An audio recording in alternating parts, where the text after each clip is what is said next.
దేవుని పక్కన పెట్టి మనుషుల సహాయాన్ని ఆశ్రయిస్తే వాడు వర్ధిల్లడు. ఏ సహాయం కోసం అయితే వెళ్ళాడో అదే నాశనానికి కారణమవుతుంది.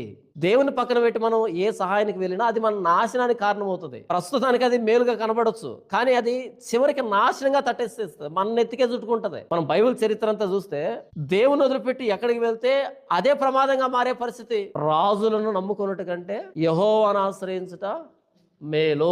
ఇర్మియా ఒక మాట మాట్లాడుతాడు. ఇర్మియా గ్రంథం 17వ అధ్యాయంలో అద్భుతం ఉంటుంది చూడండి. ఇర్మియా గ్రంథం 17వ అధ్యాయము 5వ వచనం నుంచి యెహోవా ఇలాగ సెలవిస్తున్నాడు, నరులను ఆశ్రయించి శరీరులను తనకు ఆధారముగా చేసుకొనుచు తన హృదయమును యెహోవా మీద నుండి తొలగించుకుని వాడు శాపగ్రస్తుడు.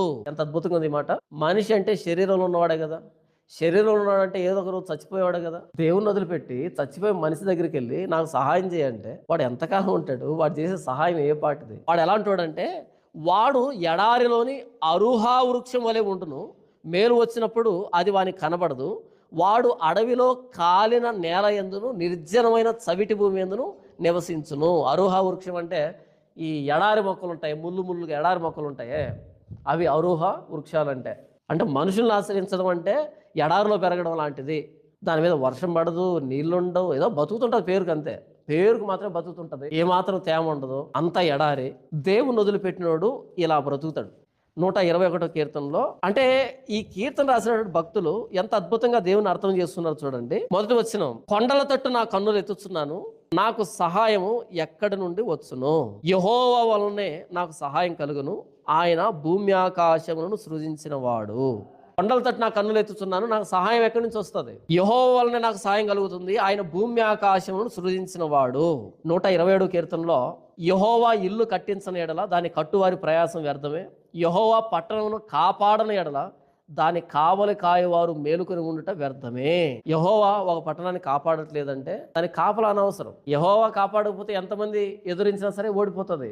మనుషులను ఆధారం చేసుకుంటే పరిస్థితి ఇలాగే ఉంటుంది. మనకు సమస్య వచ్చినప్పుడు ఎవరి మీద ఆధారపడాలి? దేవుడి మీదనే ఆధారపడాలి. మనుషుల మీద ఆధారపడ్డామా అదే మన నాశనానికి మొట్టమొదటి మెట్టు. కానీ మన బలహీనత ఏంటంటే ఏదైనా సమస్య వస్తే మనుషుల మీదనే ఆధారపడదు. దేవుడి మీద ఆధారపడితే సమాధానం ఇస్తాడు ఆయన, ఎంత ఆలస్యమైన సమాధానం ఇస్తాడు ఆయన. కానీ మనుషుల మీద ఆధారపడ్డాం అనుకో, మనకంటే ముందే పోతారు వాళ్ళు. మనం ఎవరినైతే నమ్ముకుంటాం మనకంటే ముందు పోతారు వాళ్ళు. అప్పుడు వెక్కిరించబడతాం, అవమానించబడతాం. ఈ వ్యక్తినా మనం నమ్ముకున్నది, ఈ వ్యక్తి నాకు సహాయం చేస్తాడని నేను అనుకున్నాను.